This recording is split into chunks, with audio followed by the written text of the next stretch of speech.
My name is Milo Pyne. I do. I live in Durham, and I grew up in Durham. We have a collection of political posters. One is from the Goldwater campaign in 1964 and says, Durham County, all for Goldwater. Goldwater definitely did not carry Durham County, but he had a few ardent supporters here. I found this sign on the ground after the crowd left when Lady Bird Johnson was in town. So there were Goldwater protesters when Lady Bird came on a train through Durham in 1964 during President Johnson's campaign. So I've just accumulated, political items over the years. There's a couple of posters from Wilbur Hobby, who was a Durham guy who was head of the AFL-CIO in the state and ran as a populist for governor and then ran for the legislature. That was in 1972 and 74. And I have posters of Bill Bell and Becky Herron. Bill is our current mayor, and this shows him in his previous incarnation with sort of an afro haircut as the chair of the Board of County Commissioners. And several posters from other African-American political leaders, and there's a little sticker, a sign that would go on your car that says, vote now, use this car, your vote is important, Durham Committee on Negro Affairs.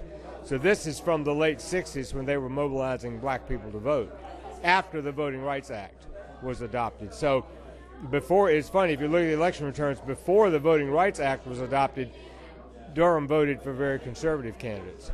And then there was a big turnaround when black people began to vote in large numbers after the Voting Rights Act. So there's a poster for Nick Galifianakis, who was our congressman, and you may have heard of his nephew, Zach, who is currently in the movie about the campaign. But Nick was our House state representative and then our U.S. congressman in the mid-'60s.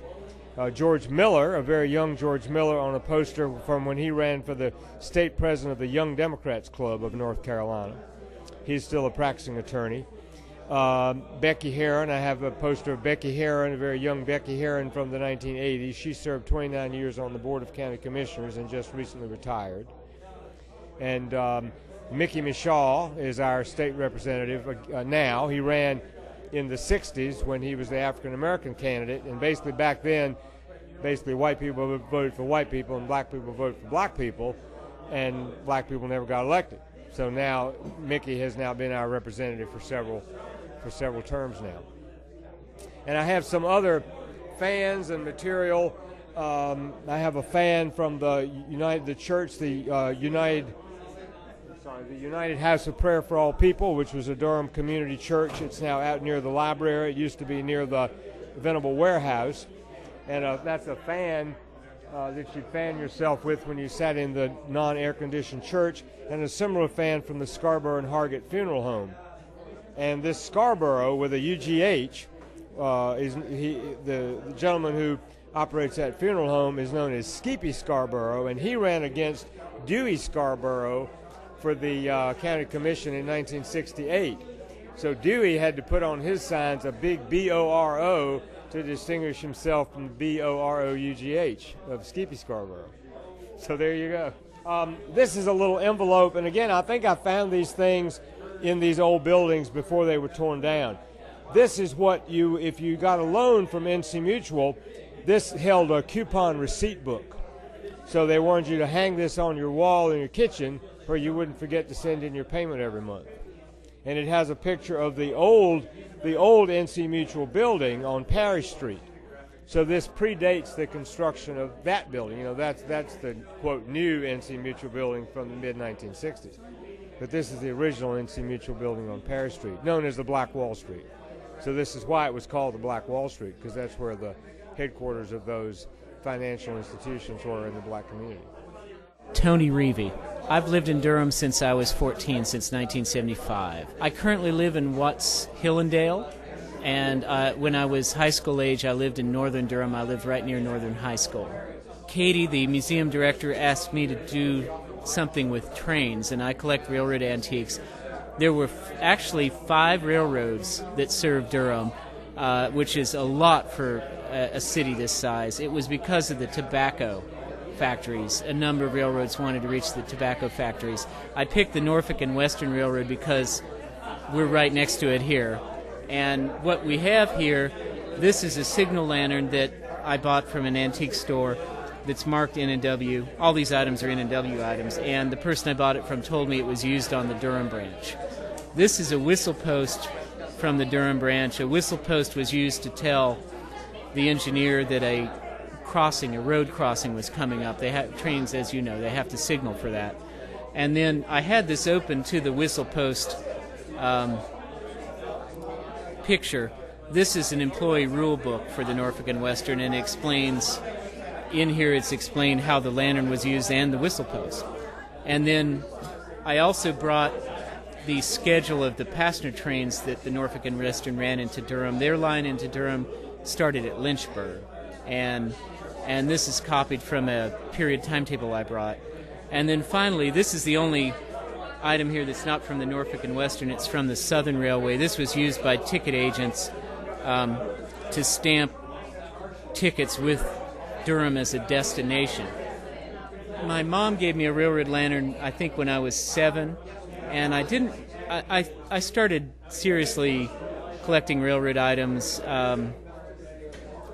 probably about, I mean, they require some money. It was right when I got out of college, so probably the late 80s. The reason I got very interested in railroad items is because, to me, they're living history. I mean, this whistle post, probably the Norfolk and Western made most of its signs in its Roanoke shops, and so, you know, the provenance of the sign goes all the way from the shops. I mean, it's all within the railroad. The railroad did everything itself. I mean, they were the first big business in the United States, and they had an old way of doing things, and their things have sort of a patina of use and of age that I just find both a way to try to see what things were like in the past, and also I think it sort of gives us an aura, an impression of what it was like to work for the railroad back then. These are substantial items that I think show their use and their wear well.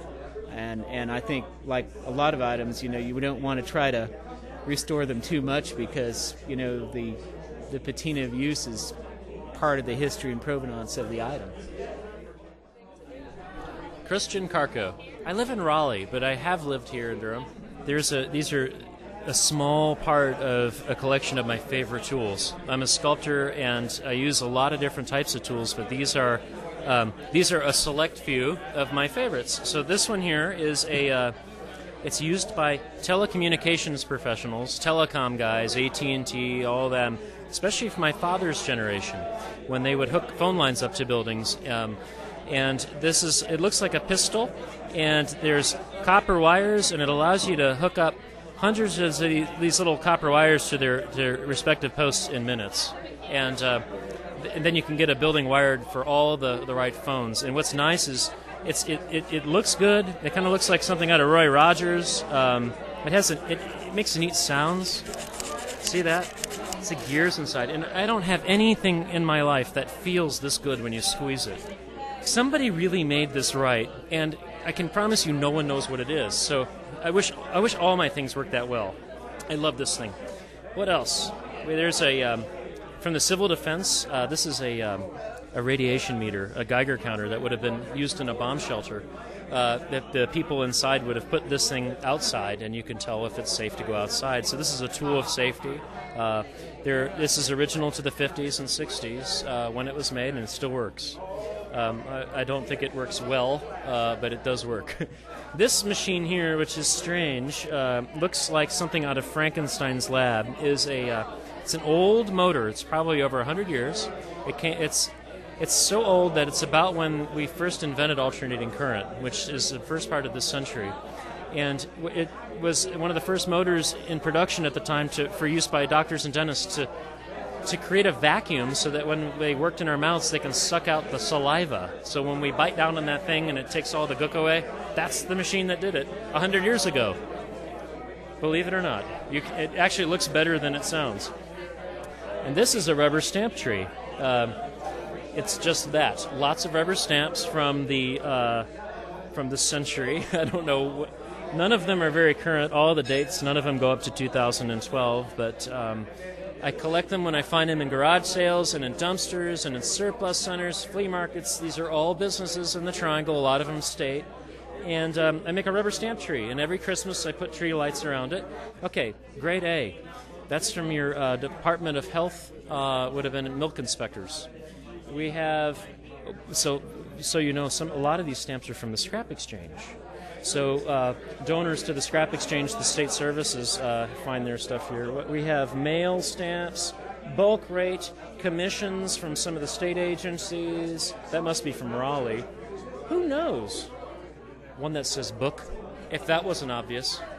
What is it? It's a book. Stamp it. Okay. Don't confuse it with a tape, please.